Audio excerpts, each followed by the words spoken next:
Have mercy on me, a sinner.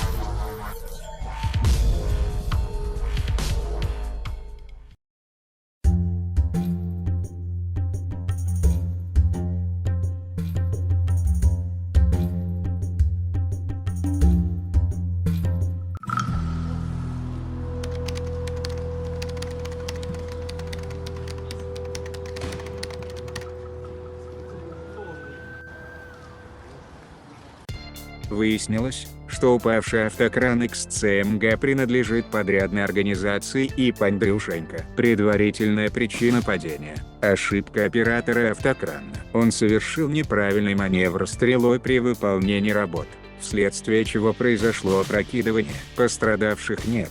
Повреждена легковая машина. Также в компании отметили, что возмещать ущерб владельцу авто будет подрядчик. Сейчас на месте ведутся работы по эвакуации автокрана. Возбуждено административное производство по статье 631 КРКОАП «Невыполнение требований по производству работ на дорогах, установленных правилами обеспечения безопасности дорожного движения в отношении руководителя ТО «Гарант-сервис», добавили в пресс-службе Департамента полиции Нур-Султана. Ранее сообщалось, что в Нур-Султане опрокинулся автокран. Albatross, yeah.